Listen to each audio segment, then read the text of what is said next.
Iran में बाद के झटकों के बाद छाई ये खामोशी अक्सर स्थिरता समझ ली जाती है, जबकि पूरे मध्य पूर्व में टेक्टोनिक प्लेट्स लगातार खिसकती रहती हैं। हमने हाल के हफ्तों में ये सब देखा है। फिलीपीन से वेनेजुएला तक, मेक्सिको से जापान तक, कोलंबिया से इंडोनेशिया तक। गहराई में धरती अचानक और जबरदस्त तरीके से हिलती है और हमारी दुनिया की शांत सतहें उस कच्ची ताकत के आगे झुक जाती हैं। झटकों से जमीन फट जाती है, ठोस जमीन का भ्रम टूट जाता है और उसके नीचे की जीवित चलती हुई चट्टानें सामने आ जाती हैं। भूकंप एक अचानक झटका जैसा लगता है, लेकिन असल में ये सतह के नीचे जमा हो रहे छिपे हुए दबाव का जबरदस्त विस्फोट मात्र है। और फिर वो हिंसा शांत हो जाती है। मलबे पर एक भारी सन्नाटा छा जाता है। हालांकि छोटे छोटे झटके अब भी जमीन में लहराते रहते हैं, स्थिरता का एक भ्रम धीरे धीरे सतह पर लौट आता है। फिर भी बहुत नीचे, नजरों से छुपा हुआ, विशाल भूमिगत प्लेटें लगातार अपनी जगह बदलती रहती हैं। राजनीतिक दुनिया भी पृथ्वी से अलग नहीं है। ऊपर से सब कुछ पूरी तरह शांत दिख सकता है जब तक कि वह टूट न जाए। एक वैश्विक संकट को सिर्फ उसके शुरू होने वाले दिन को देखकर पूरी तरह नहीं समझा जा सकता। आपको उसके पहले के वर्षों की धीमी, अदृश्य हलचलों को देखना होगा। और ये टेक्टोनिक प्लेटों के टूटने या सान्य तनाव के बढ़ने के साथ खत्म नहीं होता। चीजें चलती रहती हैं। सालों तक इस क्षेत्र में संघर्ष को बढ़ाने वाली प्रमुख टेक्टोनिक प्लेट ईरान की प्रतिरोध धुरी थी। लेकिन पिछले 2 वर्षों में वो प्लेट टूट गई है। तेहरान पर विनाशकारी सैन्य हमलों के बाद ईरानी शासन अराजकता में डूब गया और उसका नेटवर्क बुरी तरह से कमजोर हो गया। भूकंपों के बारे में एक बुनियादी सच ये है कि शुरुआती झटके के बाद बात खत्म नहीं होती। पूरा क्षेत्र हिल गया और कांप उठा। फिर सब कुछ थम सा गया। ये शांति भ्रामक है क्योंकि हलचल जारी रहती है, कभी रुकती नहीं है। भूविज्ञान में जब एक विशाल भ्रंश रेखा आखिरकार टूटती है, तो दबाव बस गायब नहीं हो जाता, वह स्थानांतरित हो जाता है। यह आसपास की चट्टानों में दबाव डालता है, नई तनाव पैदा करता है और अप्रत्याशित आफ्टर शॉक्स की एक श्रृंखला को शुरू करता है। राजनीति में भी यही होता है। राजनीतिक टेक्टोनिक प्लेट्स। ईरानी प्रभाव के पतन ने एक विशाल भू राजनीतिक शून्य पैदा कर दिया और ठीक पृथ्वी की सतह की तरह क्षेत्र का राजनीतिक परिदृश्य उस खाली जगह को भरने के लिए बदलना ही पड़ेगा। ईरान के केंद्र में तथाकथित युद्ध विराम के 60 दिन पूरे होने पर सब कुछ शांत सा लग रहा था, लेकिन खाड़ी क्षेत्र और हमारे चारों ओर नई लहरें उठ रही थीं। ट्रंप ने अपनी टीमों को इस हफ्ते ईरान के साथ बातचीत समाप्त करने और आर्थिक नाकाबंदी को और कड़ा करने के लिए अतिरिक्त प्रतिबंध लगाने की तैयारी करने का निर्देश दिया है। उन्होंने तत्काल सैन्य हमले की बजाय अधिकतम आर्थिक दबाव बनाने का विकल्प चुना है। अमेरिका इस हफ्ते ईरान पर नए आर्थिक प्रतिबंधों की घोषणा किए जाने की उम्मीद है, जिन्हें अमेरिकी वित्त मंत्री ने अभूतपूर्व बताया है। अमेरिकी नौसैनिक नाकाबंदी पूरी तरह लागू है और ईरानी शासन के वरिष्ठ अधिकारी मानते हैं कि इसका असर हो रहा है। ईरानी ऊर्जा की कमी की भरपाई करने और वैश्विक ऊर्जा कीमतों में उछाल को रोकने के लिए ट्रंप ने वेनेजुएला जैसे ऊर्जा उत्पादकों के साथ मिलकर तेल उत्पादन बढ़ाने का समन्वय किया। ईरान लंबे समय तक इस कड़ी पाबंदी को सहन नहीं कर पाएगा और ट्रंप को सिर्फ 3 महीने की जरूरत है। इसलिए अगर ईरान देखता है कि वैकल्पिक ऊर्जा आपूर्ति कीमतों को स्थिर कर रही है, तो हम उम्मीद कर सकते हैं कि वह अपने विरोधियों से भारी कीमत वसूलने के लिए संघर्ष को आक्रामक रूप से बढ़ाएगा। कम से कम उसे यही उम्मीद होगी कि वो ऐसा कर पाएगा। और जैसे उन्होंने सोचा था कि वे हिजबुल्लाह और हमास के साथ कुछ कर सकते हैं, संभवतः ऐसा नहीं होने वाला है, क्योंकि हम देख रहे हैं कि ये उनके लिए कितना अच्छा रहा है। फिर इस हफ्ते अगला बड़ा खिलाड़ी आता है, तुर्की। पिछले हफ्ते तुर्की ने सऊदी क्राउन प्रिंस बिन सलमान और पाकिस्तानी प्रधानमंत्री शरीफ के साथ मिलकर मक्का संयुक्त रक्षा समझौता बनाने के लिए खुलकर कदम उठाया। फिर भी जनता की नजरों से दूर अंकारा अपना प्रभाव बढ़ा रहा था। तुर्की के राष्ट्रपति एर्दोआन चुपचाप सीरियाई सेना का पुनर्निर्माण और प्रशिक्षण कर रहे हैं और उस देश में गहरी संरचनात्मक जड़ें स्थापित कर रहे हैं। तुर्की खुद को नए प्रमुख क्षेत्रीय शक्ति के रूप में स्थापित करने की कोशिश कर रहा है और इजराइल का सामना करने वाला नया चेहरा बन रहा है। लेकिन इजराइल में 7 अक्टूबर 2023 को खुद एक बड़ा बदलाव आया। अब हम अपने घोषित दुश्मनों को खुलकर काम करने नहीं दे रहे हैं। और अगर आपको याद हो, तो तुर्की ने खुद को इजराइल का दुश्मन घोषित किया था। तो इजराइल ने उत्तर पश्चिमी सीरिया में अबू अल दहूर एयरबेस पर 8 हवाई हमले किए। क्यों? क्योंकि वह एयरबेस हमारे लिए एक भू राजनीतिक फॉल्ट लाइन है। इजराइल ने स्पष्ट रूप से कहा कि उसने हमला इसलिए किया क्योंकि तुर्की उसी एयरबेस पर सैन्य बल तैनात करने वाला था। इजराइल ने देखा कि तुर्की के प्रभाव का धीमा भीतर ही भीतर होता बदलाव हमारी उत्तरी सीमा के बहुत करीब पहुंच रहा था। वो हमला सिर्फ एक सामान्य सैन्य कार्रवाई नहीं थी, ये इजराइल की तरफ से एक लाल रेखा खींचना था ताकि तुर्की की टेक्टोनिक प्लेट को अपनी जगह पर जमने से रोका जा सके। और साथ ही सीरिया को उस प्रतिबद्धता पर कायम रखना था जो उसने कुछ महीने पहले इजराइल के साथ हुए युद्ध विराम में की थी, कि यथास्थिति बनी रहेगी और सीरिया युद्ध विराम का इस्तेमाल अपनी वायु शक्ति को फिर से बनाने के लिए नहीं करेगा। इस बीच संयुक्त राष्ट्र के परमाणु निगरानी संगठन के प्रमुख ने मंगलवार को कहा कि उसके निरीक्षकों ने सीरिया में एक स्थल पर कई टन परमाणु सामग्री पाई है, जिसकी जानकारी अधिकारियों ने पिछले महीने एजेंसी को दी थी। सीरिया के विदेश मंत्री ने संकेत दिया कि इस सामग्री का उपयोग शांतिपूर्ण परमाणु ऊर्जा कार्यक्रम के लिए किया जाएगा। ये बात हमने पहले कहाँ सुनी है? सही, साचा बैरन कोहन की द डिक्टेटर। संवर्धित यूरेनियम का इस्तेमाल शांतिपूर्ण उद्देश्यों के लिए किया जाएगा। हाँ, देखते हैं ये उनके लिए कितना अच्छा रहता है, और ये सबसे गहरा, सबसे स्थायी बदलाव है। इजराइल का राजनीतिक परिदृश्य पूरी तरह से सख्त हो गया है। एक बड़े भूकंप के बाद की बड़ी भंश रेखा के बारे में सोचिए। जमीन पहले जैसी नहीं हो जाती, चट्टानों की परतें खिसकती हैं, दबती हैं और बेहद कठोर हो जाती हैं। हमारे लिए, जैसा कि मैंने कहा, वह बड़ा भूकंप 7 अक्टूबर 2023 को आया था। और उस दिन के बाद से सबसे बड़ा रणनीतिक बदलाव ये है कि अब खोखले वादों या दुश्मनों को अस्थायी रूप से शांत करने के लिए किए गए समझौतों पर बिल्कुल भी भरोसा नहीं किया जाएगा। रणनीतिक धैर्य का युग समाप्त हो चुका है। अगर आप किसी स्पष्ट समझौते को चुनौती देते हैं तो इजराइल तुरंत कार्रवाई करता है। हमने इस सख्त नए माहौल का एक बेहतरीन उदाहरण इस हफ्ते कूटनीतिक क्षेत्र में देखा। अमेरिकी विशेष दूत जैरेड कुशनर क्षेत्र में डोनाल्ड ट्रंप के अंतर्राष्ट्रीय शांति बोर्ड का प्रतिनिधित्व करते हुए पहुंचे। वो सबसे पहले मिस्र गए, जहां उन्होंने हमास के आतंकवादी नेतृत्व के साथ एक दुर्लभ सीधी मुलाकात की ताकि गाजा के भविष्य के लिए 15 बिंदुओं वाला रोडमैप आगे बढ़ाया जा सके। उस प्रारंभिक योजना के तहत एक चरणबद्ध तरीके से इजरायली सैन्य वापसी होनी थी, साथ ही हमास का धीरे धीरे हथियार छोड़ना भी शामिल था।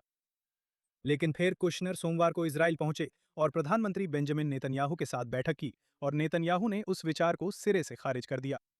इजरायली संदेश बिल्कुल सख्त था। जब तक हमास पूरी तरह से पहले हथियार नहीं डालता, तब तक कोई प्रगति नहीं होगी, कोई पुनर्निर्माण नहीं होगा और बिल्कुल भी सैन्य वापसी नहीं होगी। बस कोई चरणबद्ध प्रक्रिया नहीं, कोई आधा अधूरा उपाय नहीं। इजराइल ने कुशनर को साफ तौर पर चेतावनी दी कि हमास पर भविष्य में किए गए वादों को निभाने के लिए हम बिल्कुल भी भरोसा नहीं करते। आखिर कब उसने ऐसा किया है? और देखिए उस बैठक के बाद अमेरिकी रुख कितनी जल्दी बदल गया। नेतन्याहू से बात करने के तुरंत बाद कुशनर फॉक्स न्यूज पर गए और सार्वजनिक रूप से इजरायली रुख का समर्थन किया। उन्होंने चेतावनी दी कि अगर हमास तुरंत अपने हथियार और उपकरण नहीं छोड़ता है तो संयुक्त राज्य अमेरिका पूरी तरह से आईडीएफ का समर्थन करेगा ताकि युद्ध फिर से शुरू किया जा सके और काम पूरा किया जा सके। इजराइल ने अंतर्राष्ट्रीय रोडमैप के आगे झुकने से इनकार कर दिया। हमने रोडमैप को अपने हिसाब से झुकने के लिए मजबूर किया। तो चाहे कुशनर गाजा में अंतर्राष्ट्रीय शांति समझौते ला रहे हों या जिलानी तुर्की और सीरिया के साथ खेल खेल रहे हों, इजराइल दुनिया को एकजुट संदेश भेज रहा है। पुराने नियम अब खत्म हो चुके हैं। अब और सब्र नहीं, अब हमारे दुश्मनों के कागजी वादों पर भरोसा नहीं। अगर कहीं भी किसी फॉल्ट लाइन को खतरा हुआ तो इजराइल तुरंत उस पर हमला करेगा। जमीन बदल चुकी है और नई हकीकतें अब यही रहने वाली हैं। साफ कर दूं, ये इलाका अब भी उसी फॉल्ट लाइन पर आगे बढ़ रहा है। ईरान और हूथियों ने इस हफ्ते एक बार फिर सऊदी अरब और अमीरात पर हमला किया, लेकिन नए गठबंधन के सदस्य उनकी मदद के लिए नहीं आए। क्या आपने कभी सोचा है कि ईरान ने क्यों सोचा कि वो अपने प्रॉक्सी गुटों के जरिए इजराइल को तबाह कर सकता है? असल में ऐसा इसलिए है क्योंकि वे बाकी सभी जगहों पर कामयाब रहे, इराक में, सीरिया में, लेबनान में और यहाँ तक कि सऊदी अरब में भी। इनमें से किसी भी देश की सेना उन प्रॉक्सी गुटों का मुकाबला नहीं कर सकी जो उन पर हमला कर रहे थे। इजराइल के सामने 5 प्रॉक्सी गुट थे जिन्हें उसने योजनाबद्ध तरीके से खत्म किया, और साथ ही उसने ईरान पर भी हमला किया, जिसे क्षेत्रीय महाशक्ति माना जाता है। हमने उन पर सीधे हमला किया और उन्हें निष्क्रिय कर दिया। और इससे पहले कि मुझे हमेशा की तरह कुछ लोग ये शिकायत करते मिले कि अमेरिका इजराइल की लड़ाई लड़ रहा है, एक बार फिर याद दिला दूं कि कैसे एक सार्वजनिक रूप से भुला दिया गया। ठीक 60 साल पहले इसी हफ्ते एक गुप्त इजरायली मोसाद मिशन ने अमेरिका इजराइल रणनीतिक गठबंधन की नींव रखने में मदद की थी। जब आलोचक अमेरिका पर हमला करते हैं, इजराइल के साथ अमेरिका के संबंधों की आलोचना करते समय वे अक्सर 1967 की दुखद यूएसएस लिबर्टी दुर्घटना की ओर इशारा करते हैं। जबकि आधुनिक सैन्य इतिहास की सबसे बड़ी खुफिया सफलताओं में से एक ऑपरेशन डायमंड को पूरी तरह नजरअंदाज कर देते हैं। अगस्त 1966, 6 दिवसीय युद्ध से कुछ ही महीने पहले इजराइल ने एक साहसिक मिशन को अंजाम दिया, जिसमें मोसाद ने इराकी वायुसेना के पायलट मुनीर रदफा के दलबदल की योजना बनाई, जिन्होंने अत्याधुनिक सोवियत मिग-21 विमान को सीधे इजराइल में उड़ाकर लाया। उस समय वियतनाम में अमेरिकी पायलट इन फुर्तीले सोवियत जेट विमानों के खिलाफ भारी नुकसान उठा रहे थे, क्योंकि पश्चिमी खुफिया एजेंसियों को इनके बारे में लगभग कुछ भी पता नहीं था। अब उस समय संयुक्त राज्य अमेरिका और इजराइल के बीच आज जैसा खास गठबंधन नहीं था जैसा हम आज देखते हैं। वाशिंगटन वास्तव में इजराइल पर एक तरह से हथियारों की आपूर्ति पर रोक लगाए हुए था, क्योंकि वह मध्य पूर्व में तटस्थ रहने की कोशिश कर रहा था, जबकि फ्रांस इजराइल का मुख्य हथियार आपूर्ति करता था। इजराइल ने उस लड़ाकू विमान को अपने पास रखने के बजाय गुप्त रूप से उसे संयुक्त राज्य अमेरिका की डिफेंस इंटेलिजेंस एजेंसी को सौंप दिया, ताकि सोवियत संघ को इसकी भनक न लगे। अमेरिकी टेस्ट पायलटों ने ऑपरेशन हैव डॉन्ट के तहत एरिया 51 में उस जेट को उड़ाया। मैंने इसके बारे में जानकारी निकाली। सच में एक ऐसा ऑपरेशन था, आप खुद देख सकते हैं। उन्होंने उसमें गंभीर डिजाइन खामियां खोजीं। इन निष्कर्षों ने अमेरिकी हवाई युद्ध रणनीति को पूरी तरह बदल दिया और सीधे तौर पर नेवी के टॉप गन प्रोग्राम की शुरुआत का कारण बने।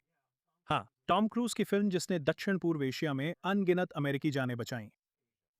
इस खुफिया जानकारी ने सिर्फ अमेरिकी जानें ही नहीं बचाईं, बल्कि इसने अमेरिकी विदेश नीति को भी बुनियादी रूप से बदल दिया। इसने वॉशिंगटन को साबित कर दिया कि इजराइल सिर्फ दया का पात्र नहीं है, बल्कि एक अपूरणीय रणनीतिक साझेदार है, जिससे सीधे 1968 में ऐतिहासिक F-4 फैंटम विमानों की बिक्री हुई।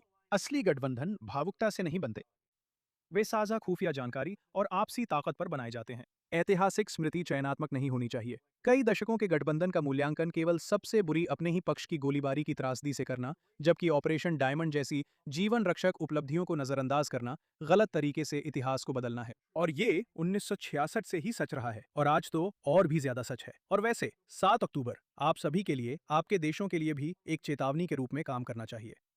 7 अक्टूबर उन वर्षों का परिणाम था जिसमें इजराइल के इस्लामी दुश्मनों ने यह विश्वास विकसित कर लिया था कि वे हमें नष्ट कर सकते हैं, क्योंकि उन्होंने हमारे संयम और हमारे सामाजिक मूल्यों को कमजोरी के रूप में देखा। इस्लाम अब देख रहा है कि वे धीरे धीरे यूरोप में कैसे फैल रहे हैं, और ये केवल उनके इस विश्वास को मजबूत करता है कि वे श्रेष्ठ हैं। वे उन मूर्खों को देखते हैं जो उनकी हत्यारी और हिंसक इच्छाओं का समर्थन करते हैं। इससे वे और भड़क जाते हैं और उनका हौसला बढ़ता है। वे अमेरिका में भी अपनी छोटी छोटी उपलब्धियों को देख रहे हैं, और यह उनके अहंकार को बढ़ाता है, उन्हें उसी खूनी उन्माद में ले जाता है जैसा हमने 7 अक्टूबर को यहाँ इजराइल में देखा था। वे अपनी खून से सनी इच्छाओं को छुपाते नहीं हैं, वे ट्रिगर को समय से पहले दबा देंगे। अगर वे इस बात की शिकायत करते हैं कि इजराइल ने उनके साथ क्या किया, तो जरा इंतजार कीजिए जब उन्हें काउबॉय और इस्लामिस्ट बनने का मौका मिलेगा। उनका छल हमेशा बना रहता है। जब हम सभी एक मीडिया नैरेटिव द्वारा बहकाए जा रहे हैं जो गजा में नरसंहार और भूख की बात करता है। इस हफ्ते गाजा वुड द्वारा इंस्टाग्राम पर जारी की गई वीडियो की एक सीरीज में वे गाजा की असली हालत दिखाते हैं, जैसी कि वास्तव में है। इस बार मैं निंदात्मक नहीं रहूंगा, और जब हम इन तस्वीरों को देखेंगे तो डरावनी बातों का जिक्र नहीं करूंगा। खैर, लगता है आज दूध नहीं मिलेगा। हमेशा ऐसा नहीं था। साथ अच्छा था, हम रात को दिन बना देते थे। मैं और तुम और मैं, चाहे जैसे भी पासा फेंकें, होना तो यही था। मेरे लिए सिर्फ तुम हो और तुम्हारे लिए मैं। साथ में बहुत खुश हैं। मैं अपनी पूरी जिंदगी सिर्फ तुमसे ही प्यार कर सकता हूं, किसी और से नहीं। जब तुम मेरे साथ हो जान, मेरी पूरी जिंदगी खुशियों से भरी रहेगी। सच में यहाँ साफ दिखता है कि एलजीबीटी और विक्षिप्त ट्रांस समूह इन विकृत लोगों के साथ क्यों खड़े हैं। इसलिए असली भय, असली आक्रोश गाजा में जो हो रहा है वो नहीं है। ये इस बात में है कि कैसे पश्चिमी मीडिया और राजनेता ऐतिहासिक अत्याचारों को अपने राजनीतिक नैरेटिव के लिए भुनाते और तुच्छ बना देते हैं। वर्तमान परिस्थितियों की तुलना ऐतिहासिक भयावहताओं से करना सच्चाई को नजरअंदाज करना है। नाजी गेट्टो और कॉन्सेंट्रेशन कैंपों में पीड़ितों ने जिंदा रहने के लिए घास खाई थी। कोई भी नाचा नहीं या खाना बर्बाद नहीं किया, यहाँ तक कि जब उन्हें बचाया गया तब भी। बियाफ्रा या इथियोपिया के भूखे बच्चे, वे हर एक टुकड़े को मजबूती से पकड़ कर रखते थे। उनके पास स्थानीय बाजार या खुले रेस्टोरेंट नहीं थे। वे एक दूसरे पर खाना नहीं फेंकते थे। सोवियत गुलाग्स में लोग नाचते गाते और जश्न मनाते हुए इधर उधर नहीं घूमते थे। ऐतिहासिक भयावहताओं को झूठे राजनीतिक जुमलों में बदल देना अतीत की पीड़ा और आज की हकीकत दोनों को तुच्छ बना देता है। तो जब वे लोग इतने खुश और मस्त होकर इधर उधर घूम रहे हैं, उसी समय अफ्रीका में इस्लामवादी ऐसा कर रहे हैं। 7 अक्टूबर को उन्होंने हमारी महिलाओं और बच्चों के साथ जो किया, लेकिन उन्होंने ये सीख लिया कि हमारे साथ, इजराइल के साथ, यहूदियों के साथ वे ऐसा जारी नहीं रख सकते, क्योंकि मध्य पूर्व की दूसरी अल्पसंख्यकों के विपरीत हम अपनी रक्षा कर सकते हैं। और मैं जो मध्य पूर्व कह रहा हूं उसे समझाने के लिए इस तस्वीर को देखिए। इस पूरे क्षेत्र में, जो लगभग संयुक्त राज्य अमेरिका के आकार का है, जितनी भी अल्पसंख्यक आबादी रहती है, वे इस्लाम और अरबों द्वारा, जो अरबिया से उपनिवेशवादी हैं, दबाई और कब्जे में हैं। और केवल यहाँ बीच का ये छोटा सा हिस्सा ही उनके सामने टिक सकता है। तो मुझसे प्रतिरोध की बात मत करो, तुम मानसिक रूप से विक्षिप्त विकृत लोग। खैर, जैसे जैसे गर्मियों के दिन आगे बढ़ते हैं, बस याद रखो कि भले ही सब शांत दिखाई देता है, पर्दे के पीछे और अंदर खाने बहुत कुछ हो रहा है। मैं डैनियल सीमन हूँ, यहाँ यरूशलेम, इज़राइल के JNS टीवी स्टूडियोज से। स्ट्रेट अप में मेरे साथ जुड़ने के लिए धन्यवाद। शब्बात शालोम, और मैं आपसे अगले हफ्ते फिर मिलूंगा।